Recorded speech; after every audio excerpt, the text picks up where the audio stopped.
Hey guys, welcome back again. Another one of my 5-minute rants here that we are trying to do almost daily, as often as we can.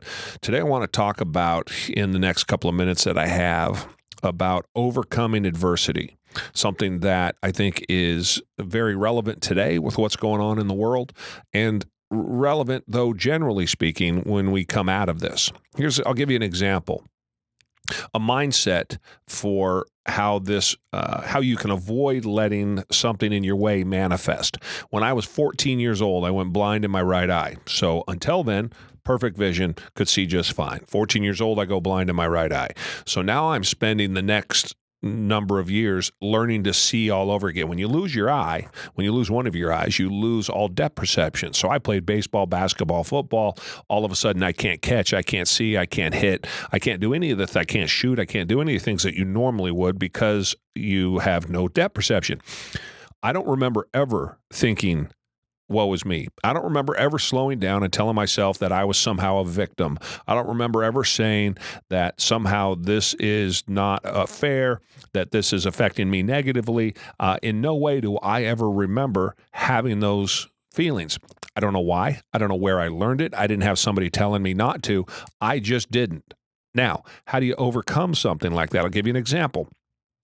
And this manifests itself at work. When I was 17, 18 years old, I got a job working at a carpet warehouse, driving a forklift. So when you're driving a forklift for a carpet warehouse, you have to go in and you have to pick up the rolls of carpet with what's called a stinger. Think about a driving a forklift with this out the front, and this is going about 12 feet out the front.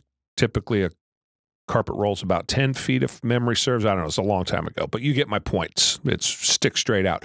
So somebody with no depth perception is going to have a really hard time with this out 12 feet. There, I can't even touch my finger almost, making my point for me, is going to have a tough time putting that together like that. Well, I needed a job. As we all know, I needed to go to work.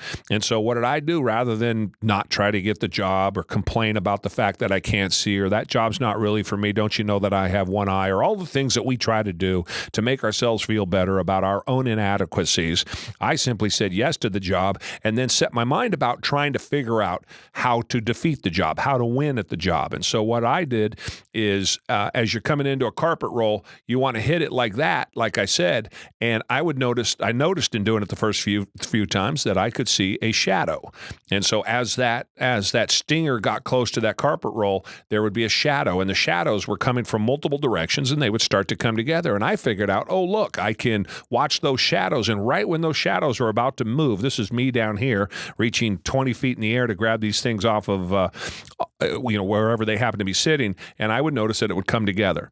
And so I figured out a way to do it. Pretty soon, I don't know, it wasn't within a week, I'm about the fastest driver they had. I could load that stuff up in no time flat, and I used that process to figure out other ways. I play pool as an example, and I play pool learning to watch the tip of my cue touch that. Right before it touches that ball, there's a shadow that's on the table. So that's how I learned to do a whole lot of things. So rather than cry and complain about it, I merely figured out a way to make myself work around the problem. Not make the problem work around me, not make others change around me. I changed around them.